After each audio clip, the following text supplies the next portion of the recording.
The crystalline chamber of the Galactic Council's Hall of Arbitration stretched impossibly wide, its ceiling so high that clouds formed beneath it. Ambassador Marcus Reynolds stood alone on the circular platform at the center. His heartbeat thundered in his ears as 53 alien representatives from the most powerful civilizations in the known universe looked down upon him from their elevated seats, a horseshoe of judgment encompassing 300 degrees around him. The platform beneath Marcus's feet was transparent, revealing a swirling galaxy map where Earth, humanity's only home, appeared as nothing more than a tiny blue dot at the edge of an unimportant spiral arm. The message was clear. In cosmic terms, Earth was insignificant. The human representative continues to deny knowledge of the prohibited technology deployment in the Proxima Centauri demilitarized zone, announced Grand Arbiter Voxanaluum, the ancient being whose 12 writhing limbs moved with unsettling precision. His species had founded the Council 10,000 years before. Humans had even discovered electricity. The Grand Arbiter's voice resonated throughout the chamber without any visible amplification technology. His skin shimmered with bioluminescent patterns that shifted with his emotions, currently displaying patterns that Marcus had learned indicated deep suspicion. Earth has submitted all evidence of our compliance with Council directives, Marcus replied, his voice steady despite the pressure. Years of diplomatic training had prepared him for high-stakes negotiations, but nothing had prepared him for standing trial before the most powerful beings in the galaxy. The weapon's signature identified does not match any Earth technology. We request a full investigation by neutral observers. A murmur rippled through the assembly.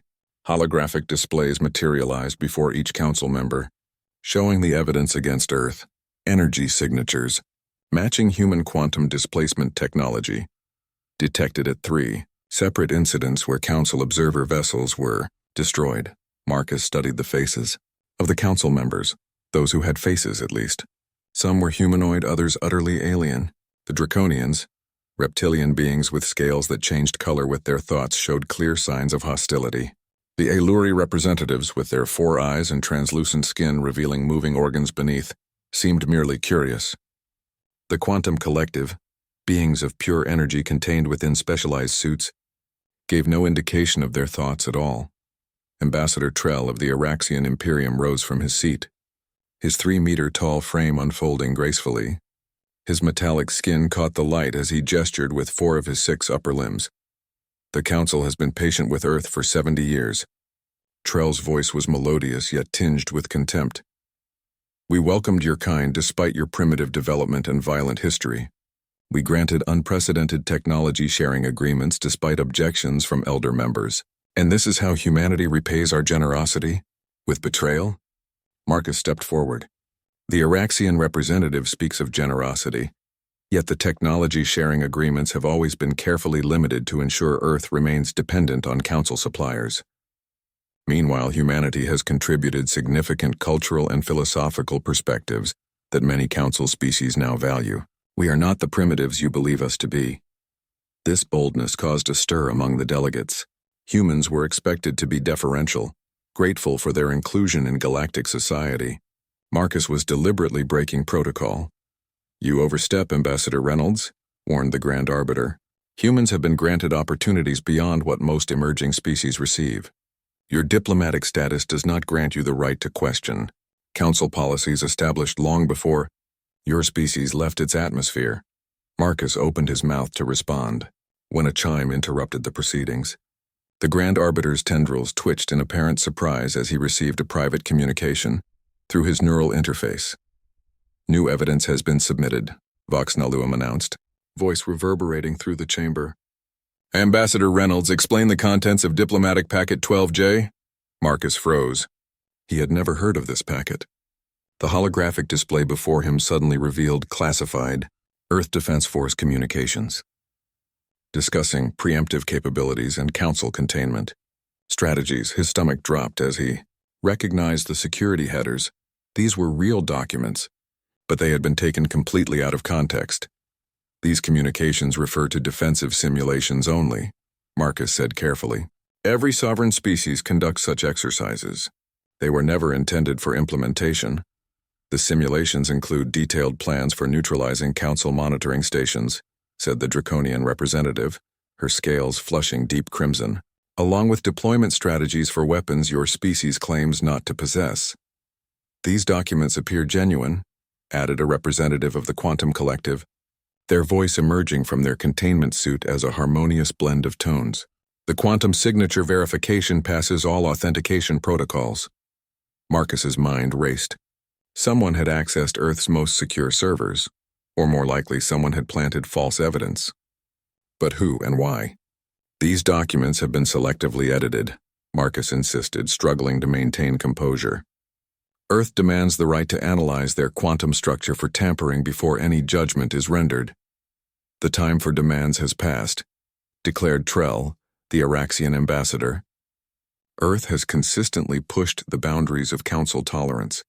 Now we have proof of your duplicity. The chamber's atmosphere grew tense as more Council members began conferring with their delegations. Marcus noticed several representatives from normally neutral species now looking at him with what appeared to be fear. Whatever was happening, it was working. Earth was being isolated. The Council will now vote on Resolution 5591, disciplinary action against the Earth delegation, announced Vox Nalluum. His voice had shifted to a formal tone that sent chills down Marcus's spine. And the implementation of Containment Protocol Omega-9. Marcus's blood ran cold. As a senior diplomat, he recognized the bureaucratic language concealing the unthinkable. Omega-9 wasn't mere sanctions or restrictions, it was the Extinction-Level Response Protocol, a diplomatic term for authorized genocide. Grand Arbiter, Earth invokes Article 7 of the Founding Charter. Marcus called out, his voice echoing through the suddenly silent chamber. The right to arbitration by the elder races in cases of existential threat. The Omega-9 designation cannot be applied without their consent. The Grand Arbiter paused, his limbs momentarily still. Article 7 was rarely invoked and never by a species as young as humanity. Your appeal is noted, Ambassador, but procedurally invalid at this stage, Vox Nalluum finally replied. The vote will proceed. Holographic voting indicators appeared before each Council member. Marcus watched in growing horror as they began to illuminate one by one. Red for approval of the resolution. Blue for opposition. Yellow for abstention. The vote took less than 30 seconds. Only 3 species abstained. None opposed. The resolution passes, declared the Grand Arbiter. Ambassador Reynolds, you are hereby stripped of diplomatic status and will be detained, pending Earth's formal response to Council demands. A delegation will be dispatched to your homeworld to oversee compliance. Security drones, sleek metallic spheres with multiple appendages, materialized around Marcus, creating an impenetrable barrier. As they moved to escort him from the chamber, his emergency transmitter vibrated silently against his wrist. The signal had already reached Earth's Defense Command. They now had less than 40 hours before the Council fleet arrived. What the Council didn't realize was that this moment was precisely what Admiral Eliza Yamamoto had been preparing for during her 20 years as Earth's Shadow Defense Director, the moment when humanity would need to reveal capabilities they had kept hidden for decades. As Marcus was led from the chamber, a slight smile crossed his face. For all their advanced technology and ancient wisdom, the Council had just made a critical error. They believed humanity was cornered. In reality, the trap had just been sprung. Only the Council was the prey, not Earth. And the predator was already moving into position. Marcus knew that beneath the public face of Earth's government lay Project Lazarus, humanity's insurance policy against extinction. For 70 years, while appearing to integrate into galactic society, humans had been preparing for this very scenario. The Council believed they were disciplining Earth's envoy and activating an extermination protocol. They didn't realize that Earth had a protocol of its own. 300 kilometers beneath the Pacific Ocean floor, Admiral Eliza Yamamoto stood in Earth's most secure military installation, the Vault. The massive command center, carved from the bedrock of Earth's mantle, hummed with activity as operators monitored wall-sized displays showing real-time data from across the solar system and beyond. Yamamoto's weathered face remained impassive as she watched Ambassador Reynolds' final transmission from the Council chambers. Around her, 28 of humanity's most brilliant military minds and scientists observed in tense silence. Thai, Evidence was falsified, she announced as the recording ended. Someone wants a war between Earth and the Council. Dr. Raj Patel, head of Xenotechnology Research, stepped forward. His normally cheerful demeanor had given way to grim determination. The quantum signature analysis confirms it. Those documents were genuine Earth defense communications, but they were taken from simulation exercises, theoretical scenarios, not action plans. We've been set up, said Colonel Dmitry Volkov, head of tactical operations. The Russian's scarred face was illuminated by the blue glow of his tactical display. And rather effectively, the Council fleet is already mobilizing. The holographic display at the center of the room showed Council military vessels assembling from across 17 sectors, 300 capital ships, each capable of sterilizing a planet's surface. Conventional wisdom said Earth didn't stand a chance against even a fraction of that firepower. Time to extermination protocol deployment? Yamamoto asked, her voice steady. Volkov checked his display. Council Vanguard will breach our solar system in 38 hours. Full Armada arrival estimated at 42 hours. Dr. Imani Okafor, Earth's leading xenolinguist and council expert, stepped away from her workstation. Her traditional Kenyan shawl contrasted with the high-tech environment around her. We need to understand what we're actually facing. The Omega-9 protocol has only been implemented twice in recorded galactic history. Both times resulted in the complete sterilization of a civilization. The room fell silent as the implications sank in.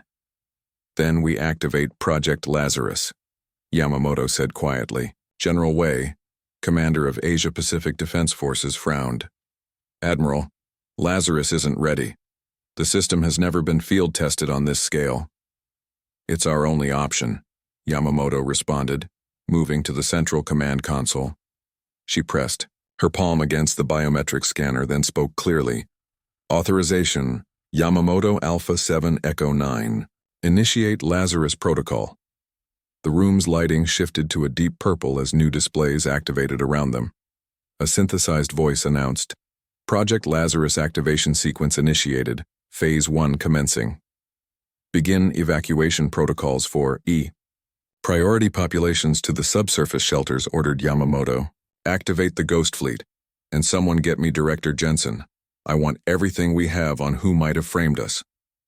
As the command center erupted into coordinated activity, Yamamoto stepped aside with Dr. Okafor. There's something else you should know, Okafor said, voice barely above a whisper. I've analyzed the evidence against us. The falsification is good, almost perfect, but I found an anomaly in the quantum signature. This technology exists in only one place besides Earth. Yamamoto's eyes narrowed. The Araxians. Okafor nodded. They've been supplying technology to half a dozen developing worlds while making it look like human tech signatures. I've tracked similar patterns in 3 separate incidents over the past 2 years. But why would they want us eliminated? Yamamoto asked, leaning closer to ensure their conversation remained private. I don't know yet, Okafor admitted. But the timing can't be coincidental. It's happening just as we've begun to understand the artifacts from...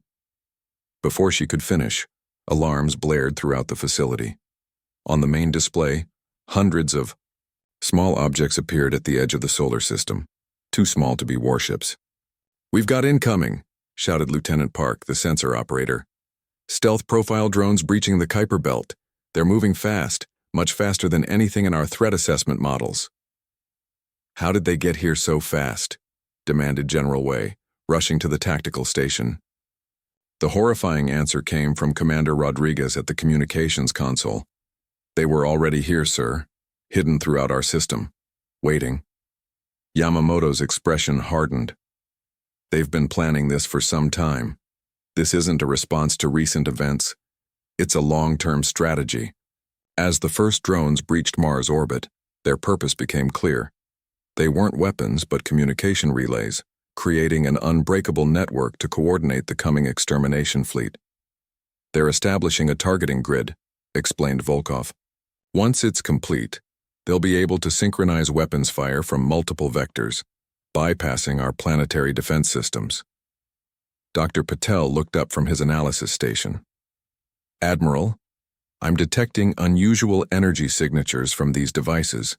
They appear to be scanning for something specific, not just mapping our defenses. What are they looking for? Yamamoto asked. I'm not sure, Patel replied, his brow furrowed. But the scan patterns match frequencies associated with precursor technology. A chill ran through the command center. The precursors, the mysterious species that had dominated the galaxy millions of years before any current civilization, had left behind artifacts of immense power throughout the galaxy. Earth had discovered several such artifacts shortly after joining the galactic community, but all findings had been dutifully reported to the Council as required by treaty. Or so most of humanity believed. Yamamoto made her decision. Activate Lazarus. Full deployment. But Admiral, protested General Wei, if we reveal our true capabilities now, if we don't, there won't be a later. Yamamoto cut him off. Initiate Phase 2 and prepare Phase 3 for my command. Across Earth in 9 hidden locations, enormous facilities began powering up systems that had been built in secret for decades. Technology that even most of the Council didn't possess. Technology that humanity had reverse-engineered from precursor artifacts they had kept hidden from the Council. In orbit, satellites that had appeared to be ordinary communication relays suddenly changed configuration, revealing advanced defense systems.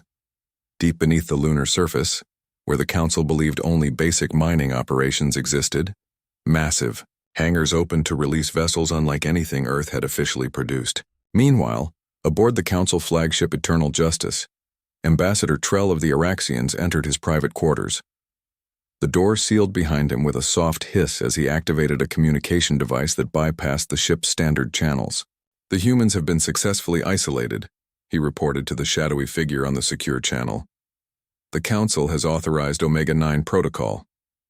Excellent, replied the figure, whose features remained obscured. And the search? Our probe network is deploying now. If the archive is indeed on their moon as our intelligence suggests, we'll have confirmation within hours. Ensure it remains secure until I arrive. The humans must not realize what they possess. Trell's metallic skin rippled with anticipation. And if they resist, then they will be eliminated as planned.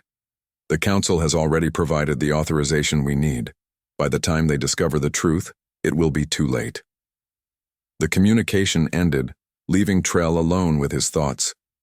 The Araxians had spent centuries searching for the legendary precursor archive rumored to contain the secrets of phase shift technology, the ability to move matter between dimensional planes. Now, they were tantalizingly close.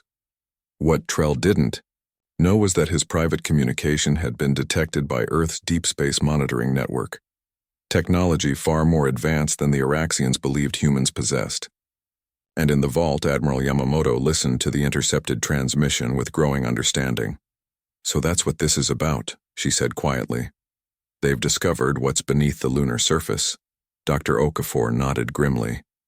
The archive, but they don't realize we've already accessed it. Then we've run out of time, Yamamoto said, turning to the command center. All stations, initiate Phase 3, activate the Ghost Fleet, and get me a direct line to Ambassador Reynolds in his detention cell. Tell him it's time for the contingency plan. As orders flew across the command center, the massive screens showed a new development. The Council's advanced drones had formed a complete network around Earth, creating an impenetrable web of surveillance and targeting data. But what the Council forces couldn't see was what was happening in another phase of reality altogether, where Earth's true defenses were about to be revealed. Project Lazarus wasn't just a defensive system. It was humanity's greatest secret, the ability to phase shift an entire planet into a pocket dimension, leaving behind only an echo in normal space. As Yamamoto gave the final authorization code, she knew they were crossing a threshold from which there was no return. Humanity was about to reveal itself as far more than the Council had ever suspected. Not the primitive newcomers they appeared to be, but perhaps the most advanced species in the galaxy, and the Araxians were about to learn that their carefully laid trap had caught something far more dangerous than they had anticipated. The Council's advanced drones exploded simultaneously across the solar system, catching everyone by surprise, including the Araxians who had deployed them. The explosions weren't destructive. They released bursts of quantum-encrypted data, broadcasting a single message across all frequencies. We know. On the Council flagship Eternal Justice, Ambassador Trell rushed to the command deck. The massive bridge, with its soaring ceiling and panoramic view screens, was in chaos. Council representatives from a dozen species crowded around displays showing impossible readings from the Earth system. "What is happening?" demanded Grand Arbiter Vox Nalluum, his 12 limbs writhing in agitation. Before them, the holographic display showed something that defied explanation. Earth had vanished from their sensors. Not destroyed, not cloaked, but somehow displaced. Where the blue planet should have been, sensors detected only empty space. Our intelligence indicated humans possessed no technology capable of planetary concealment, said Vox Nalluum, tendrils twitching nervously. Trell felt cold dread spreading through his 3 hearts. The humans call it Project Lazarus. We thought it was theoretical, a desperate fantasy based on misunderstood precursor concepts. Counselor Zhen of the Parnassian Collective turned her crystalline head toward Trell. You knew of this possibility, and failed to inform the Council? Before Trell could respond, the flagship shuddered, not from weapons fire, but from data, massive amounts pouring through the communication relays they had deployed themselves. Every display on the flagship suddenly showed the same image: Ambassador Marcus Reynolds, no longer in custody. He stood in what appeared to be an advanced control center, wearing a uniform none of the Council members had seen before. "Greetings, Council representatives," Marcus said calmly. "By now you've noticed Earth is no longer where you expected it. Don't worry, we haven't gone far." The view screen shifted to show Earth seemingly unchanged, but the stellar backdrop was wrong. Stars appeared in configurations no navigator recognized. For the past 70 years, while you thought we were struggling to catch up to Council technology, we've been developing in different directions, Marcus continued. Earth now resides in a pocket dimension adjacent to normal space, what we call a phase shift. Your weapons cannot reach us here, but we can reach you. To demonstrate, hundreds of small objects materialized around the Council fleet, phase-shifted weapons platforms that weren't there a moment before. "This is impossible," whispered Counselor Drav of the Hegemony, 6 eyes blinking rapidly in distress. "Phase shift technology requires energy outputs beyond what any civilization has achieved." "We also took the liberty of retrieving some evidence," Marcus added, as the display changed to show detailed records of Araxian operations, the falsified evidence against Earth, weapons deals with prohibited species, and most damning classified communications about archaeological excavations on Earth's moon. "You found the precursor archive," Trell whispered, forgetting his microphone was active. Marcus smiled. "Actually, we found it 60 years ago. We just didn't tell you." The command deck erupted into chaos as Council representatives demanded explanations.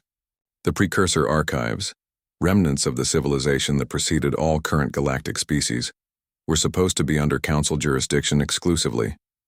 Earth hereby invokes Article 7 of the Council Charter, Marcus announced over the commotion. The right of an accused civilization to present evidence of malicious prosecution. We request an emergency full Council session in neutral territory. Vox Nalluum, visibly shaken, had no choice. Granted. As the transmission ended, sensors detected new anomalies. Hundreds of human vessels phase-shifting into existence around the Council fleet. Each bore the insignia of Earth's Ghost Fleet, ships that officially didn't exist. Back on Earth, or rather the phase-shifted version of Earth, Admiral Yamamoto watched the exchange from the Vault Command Center.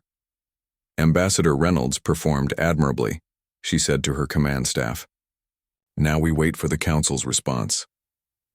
Admiral, reported Commander Rodriguez, we're detecting unusual activity from the lunar precursor site. The energy readings are spiking. Dr. Patel rushed to the monitoring station. This isn't part of our activation sequence. Something else is triggering the archive. Yamamoto frowned. On screen, the main display showed the lunar surface, where a previously hidden precursor facility was now emitting pulses of blue-white energy. The structure, a complex of geometric shapes that seemed to defy conventional physics, was activating on its own. Could the phase shift have triggered something? Asked General Wei. Impossible, Dr. Patel replied. The phase shift technology was derived from the archive, but it operates on completely different principles. Dr. Okafor studied the energy patterns with growing concern. These signatures match records from other precursor sites across the galaxy.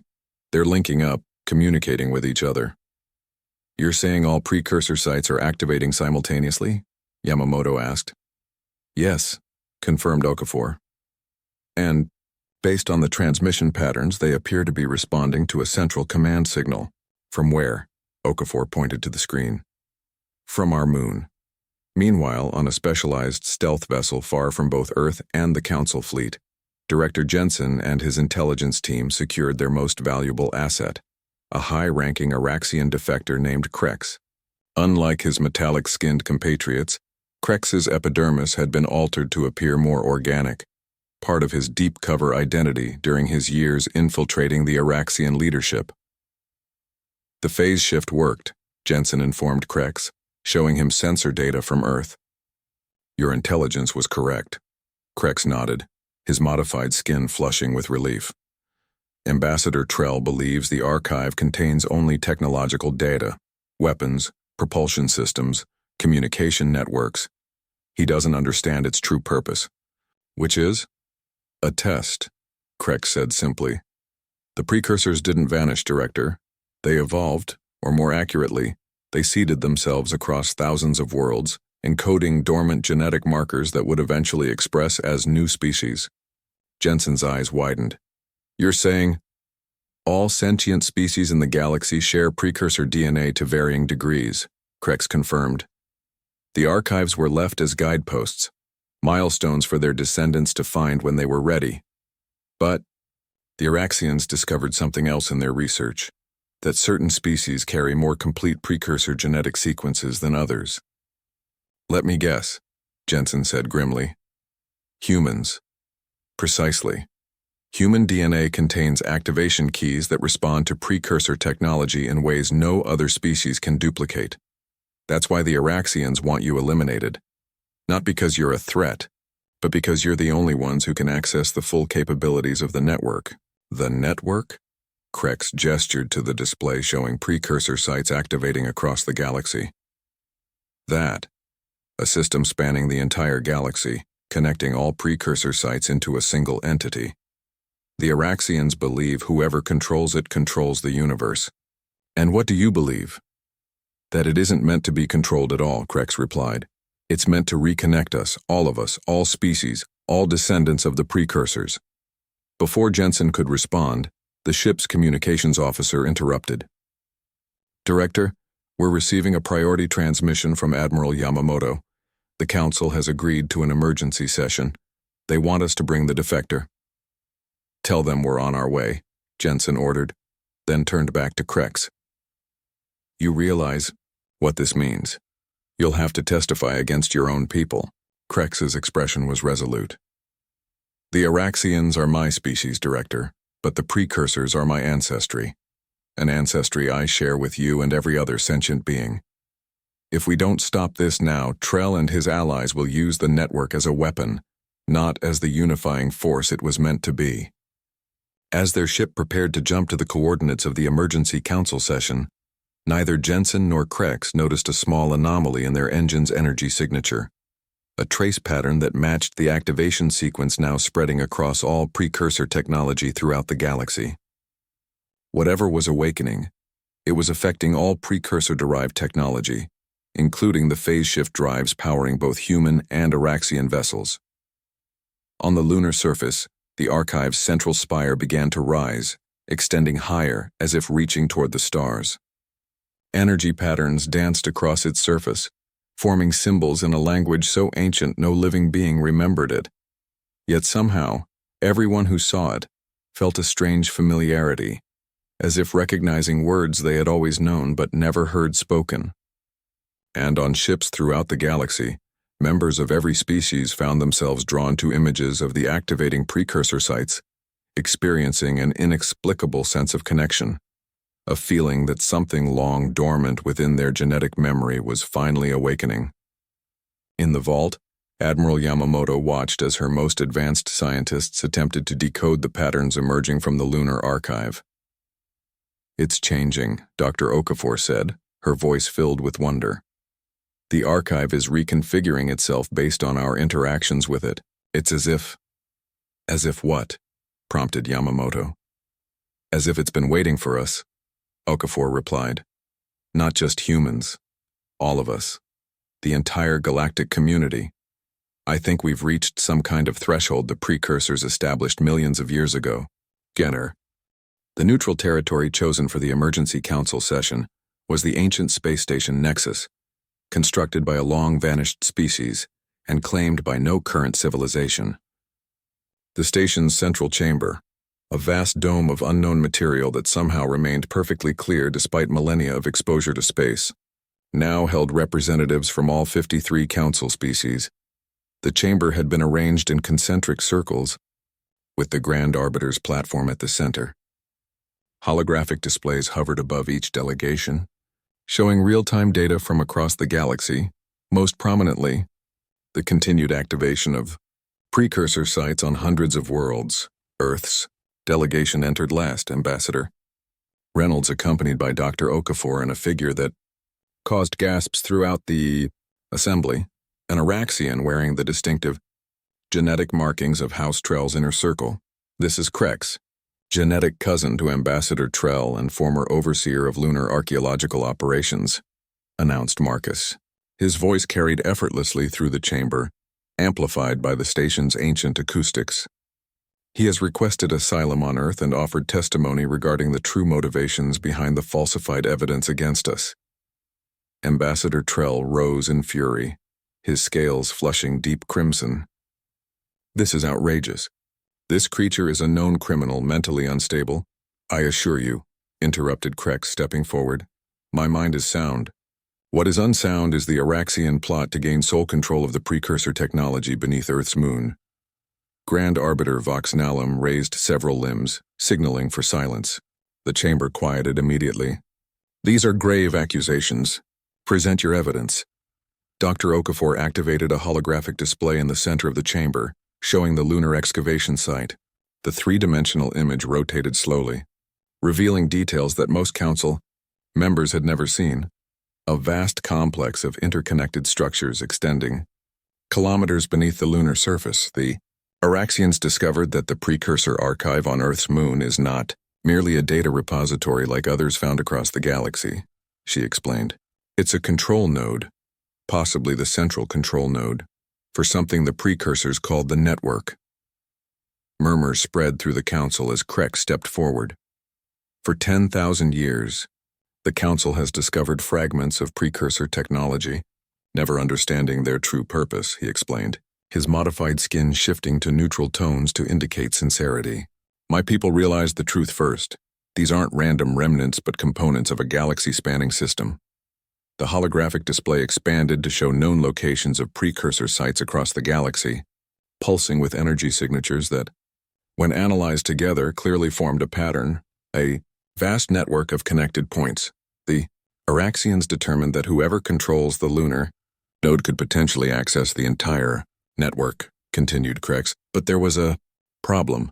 The node's security systems only respond to a specific genetic key. Ambassador Reynolds stepped forward.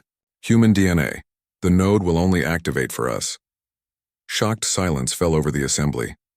Impossible, whispered a council member from the collective consciousness, their voice emerging simultaneously from dozens of small hovering orbs. Humans evolved on Earth long after the precursors vanished. Dr. Okafor shook her head. Not exactly. We've discovered that the precursors didn't vanish. They seeded themselves across thousands of worlds, encoding dormant genetic markers that would eventually express as new species. Humans aren't their descendants. We're them reborn. Chaos erupted in the chamber as the implications became clear. The Araxians hadn't tried to frame Earth out of simple resource competition. They needed humans eliminated because only humans could access the most powerful technology ever created. As accusations flew between council members, many now suspicious of what the others might have hidden about. Their own precursor sites, the Grand Arbiter, struggled to maintain order. "If what you say is true," Vox Nalum said when the chamber finally quieted, "then humanity has possessed this knowledge for decades and concealed it from the Council. This too is a violation of our most sacred laws. With respect, Grand Arbiter," replied Ambassador Reynolds, "Earth concealed this knowledge because we discovered Araxian agents had infiltrated the Council's Archaeological Oversight Committee. We needed to understand what we had found before it could be misused." Trell surged to his feet again. "Lies! The humans have violated every protocol, every agreement. As you did when you falsified evidence against us," Marcus countered. "As you did when you conducted illegal excavations on 17 worlds over the past century?" The holographic display shifted to show documented evidence of Araxian operations across the galaxy, operations that explicitly violated Council treaties. "These records were secured by Krex before his defection," explained Marcus. "They show a systematic effort by the Araxian leadership to locate and control precursor technology without Council oversight." Trell's composure slipped further. "You speak of violations? Your entire species has violated the natural order. You should never have achieved space travel, let alone Council membership. You were meant to be contained, studied, not allowed to roam freely among your betters." The naked hostility in his voice shocked even his allies. Several Council members shifted away from the Araxian delegation. "I believe," said Councillor Zhen of the Parnassian Collective, her crystalline form refracting light in patterns indicating deep thought, "that we may have been too hasty in our judgment of Earth. If the evidence presented is accurate, the Araxians have manipulated this Council into nearly committing an atrocity." Before the debate could continue, an urgent communication interrupted the proceedings. "Emergency alert from Earth Defense Networks," announced a human officer, her face appearing on all displays. "Something is activating beneath the lunar surface. The network is powering up, but we're not doing it." On the main display, the lunar precursor site glowed with increasing energy. Across the galaxy, at every known precursor location, similar energy signatures flared to life. Ambassador Trell, seeing his plans collapsing, lunged for a concealed weapon. "You fools! Do you realize what you've done? The network isn't a tool, it's a weapon. The precursors were exterminated because they built it." Security drones converged on Trell, neutralizing him before he could fire. As he struggled against restraint fields, his desperate words hung in the air. Vox Nalum turned to Marcus, all pretense of Council superiority gone. "Ambassador Reynolds, what is happening?" Marcus looked equally shocked. "I don't know. But whatever the network is, it's awakening. And it's happening far faster than our scientists predicted." The floor beneath them trembled as Nexus Station, itself revealed to be of precursor origin, began to transform. Ancient machinery, dormant for millions of years, hummed to life. The material of the station itself seemed to flow and reconfigure, creating new chambers and passages. "The station is responding to the network activation," said Dr. Okafor, checking readings on her portable device. "It's preparing for something. For what?" demanded Vox Nalum. Before she could answer, a blinding light filled the chamber. When it faded, the delegates found themselves in a vastly larger space. The walls had become transparent, revealing not the vacuum of space, but a shimmering dimension beyond normal reality. In the center of the chamber, where the holographic display had been, stood a figure composed of pure energy. Its form shifted continuously, sometimes appearing humanoid, sometimes taking shapes that corresponded to other Council species, sometimes becoming something entirely alien. When it spoke, each being heard it in their native language, the words resonating not just in their ears but in their minds. "Children of the precursors," it said, "the time of division is ending. Across the galaxy, on thousands of worlds, humans and aliens alike looked up to see their skies filled with glowing symbols no living being had witnessed before. The language of the precursors, broadcasting a single message that Dr. Okafor struggled to translate as it appeared in the chamber. Quarantine protocol suspended. Evaluation of successor species commencing. The energy being gestured, and new displays appeared around the chamber, showing the history of the precursors, a species that had reached such technological heights that they had begun to fear their own power. "We did not die. the being explained. We divided. We seeded ourselves across the cosmos, creating new forms, new perspectives, new approaches to existence. You, all of you, are our continuation. What are you? Asked Vox Nalum, his voice unusually small in the vast chamber. I am Interface, replied the being. Created to activate when enough precursor fragments, enough of our descendant species reach the threshold of reunification. And has that threshold been reached? Asked Marcus. Interface's form flickered. Partially. Your conflicts, your divisions, your hierarchies, these were not unexpected. But they must be resolved before full activation can proceed. Full activation of what? Demanded a council member. The network, Interface replied. The means by which all precursor descendants may share knowledge, experience, and consciousness across the galaxy without surrendering their uniqueness. The next stage of evolution. As Interface spoke, the displays around the chamber showed glimpses of what this might mean. Instantaneous travel between worlds, shared knowledge without loss of identity, cooperation without. 3 days after the activation of the precursor network, representatives from every council species gathered in Earth orbit. The massive precursor structure that had emerged from beneath the lunar surface dominated the view. A towering spire of impossible geometry that seemed to exist partially in dimensions beyond normal perception. Its surface flowed with patterns of light that changed constantly, like thoughts made visible. Earth had returned to its original position in space after the phase shift, a gesture of trust following the revelations at Nexus Station.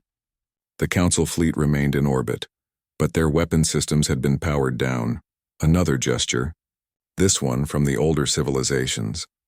On the observation deck of the hastily constructed neutral station, Admiral Yamamoto stood with Ambassador Reynolds and Dr. Okafor as they prepared to receive the Grand Arbiter. 17 similar structures have emerged across the galaxy, Yamamoto reported, studying data on her tablet. All connected to this central node, all responding only to human operators. Marcus shook his head in disbelief. The Araxians were right about one thing. Whoever controls the network controls the galaxy. I'm not sure we're ready for that responsibility. I don't think anyone is, replied Dr. Okafor. That's why the precursors designed it this way. The network can't be controlled by any single species. It requires cooperation. The doors slid open as Vox Nalum entered, accompanied not by council guards but by a group of humans wearing the distinctive uniforms of Project Lazarus. Grand Arbiter, greeted Marcus formally. Thank you for agreeing to this private meeting before the General Assembly. The ancient beings, tendrils waved in what humans had learned was a gesture of deep respect, something no council member had ever shown Earth's representatives before. The council finds itself in an unprecedented position. Ambassador Reynolds, said Vox Nalum. His voice had lost the imperious tone that had characterized all previous interactions. For the first time in our history, we must request guidance from a species we recently voted to exterminate. The situation has changed for all of us, Marcus replied diplomatically.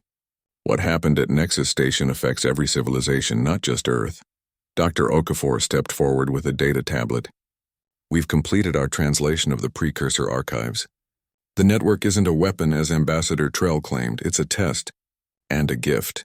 She activated a holographic display showing the history of the precursors, a species that reached such technological heights they began to question their own worthiness to wield such power. The precursors didn't die out, Okafor explained.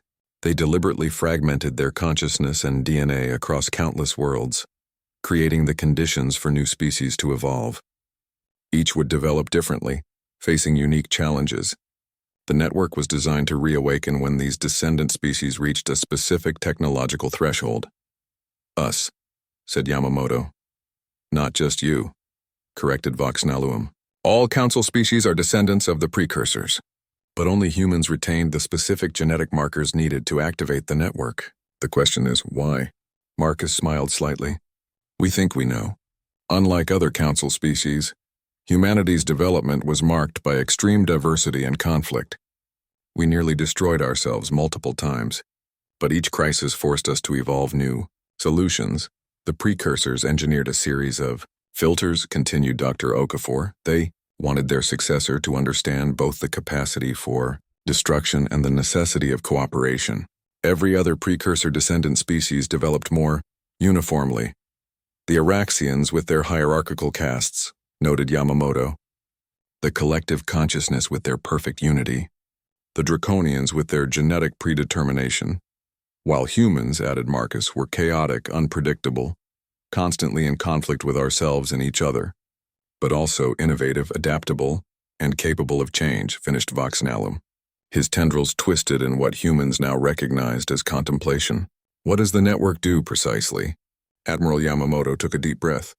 It gives its controllers access to technologies beyond anything currently imaginable. Instantaneous galaxy-wide transportation, energy generation on stellar scales, even the ability to manipulate fundamental forces. But it comes with responsibility, added Marcus. The network can only be operated by consensus, not just human consensus, but agreement among all precursor descendant species. For the first time in recorded history, the Grand Arbiter performed the ceremonial bow of absolute equality, a gesture reserved for meetings between founders of the Council. The Council vote that authorized the extermination protocol has been unanimously rescinded, announced Voxnalum. In its place, we propose a new structure, one where Earth holds equal standing with the founding species. Marcus exchanged glances with his colleagues. And the Araxians? Ambassador Trell and his conspirators will face justice for their deception, said Voxnalum. But we recognize that their actions, however misguided, have led us to a profound truth about our shared origins. As if responding to these words, the lunar spire pulsed with brilliant light. Across the galaxy, the other precursor structures responded in kind, creating a visible network of energy that briefly connected thousands of worlds. It seems the network approves, observed Dr. Okafor with wonder. Ambassador Reynolds stepped forward, extending his hand in the human gesture of agreement. Then on behalf of Earth, we accept your proposal, Grand Arbiter. Not as rulers of the network, but as its caretakers, alongside all children of the precursors. As Voxnalum's tendrils wrapped gently around Marcus's hand in the first such contact between their species, the observation deck was bathed in golden light from the lunar spire. Later that day, in the Grand Assembly Hall hastily constructed in Earth orbit, representatives from all Council species gathered to witness the formal reconciliation. The chamber, designed to accommodate beings of wildly different biologies and environmental needs, hummed with anticipation. At the center of the chamber, a piece of the precursor network had been installed, a crystalline structure that pulsed with inner light. Around it stood 53 beings, one from each Council species forming a circle. Today we acknowledge a truth hidden for millennia, announced Voxnalum to the assembled delegates. We are not separate evolutions, not competitors for galactic resources, but branches of a single ancient tree. The precursors did not vanish. They became us. A murmur ran through the assembly as the implications sank in. And now, continued the Grand Arbiter, we begin a new chapter. The network awakens, not as a weapon of dominance, but as a bridge between worlds and minds. At his signal, each representative in the circle placed a hand, or equivalent appendage, on the crystal. It responded instantly, its light shifting to incorporate the biological signature of each being touching it. Marcus Reynolds, representing Earth, was the last to step forward. As his hand touched the crystal, the light surged, expanding to encompass the entire chamber. For a brief moment, every being present experienced a flash of connection, not a merging of minds, but an awareness of the other's existence at a fundamental level. When the light faded, the crystal had transformed, incorporating elements that represented each participating species. No longer simply precursor technology, it had become something new, the first physical manifestation of a united galactic community. The network accepts our beginning, announced Voxnalum. The quarantine protocol is officially ended. The evaluation continues. In the weeks that followed, the effects of this moment spread throughout the galaxy. On hundreds of worlds, precursor technology began to interface with existing systems, offering improvements and possibilities previously unimagined. Transport networks connected distant planets, allowing instant travel without the need for ships. Energy sources became cleaner and more abundant. Medical breakthroughs extended lifespans and eliminated diseases. But perhaps the most profound change was cultural. Species that had viewed each other with suspicion or contempt for millennia began to recognize their common heritage. The genetic connections the precursors had engineered created bridges of understanding that transcended traditional barriers. On Earth, Admiral Yamamoto stood on the balcony of her home in Kyoto, watching the sunset. The sky was different now, occasionally shimmering with the visible effects of network activity in orbit. Humanity had changed too. The knowledge that they were not just latecomers to galactic civilization but key players in an ancient plan had transformed Earth's culture almost. Overnight, her communication device chimed with a message from Ambassador Reynolds, now serving as Earth's representative on the newly formed Precursor Integration Council. The last of the Araxian separatists surrendered today, the message read. Their leadership has accepted responsibility for the falsified evidence against Earth. More importantly, they've agreed to share everything they've learned about the network. We're making progress, Admiral. Slow but real. Yamamoto smiled. The journey ahead would not be easy. The network was powerful beyond comprehension, and even with the precursor's safeguards, the temptation to misuse it would always exist. But for the first time, she truly believed the galaxy might have a future beyond endless competition and conflict.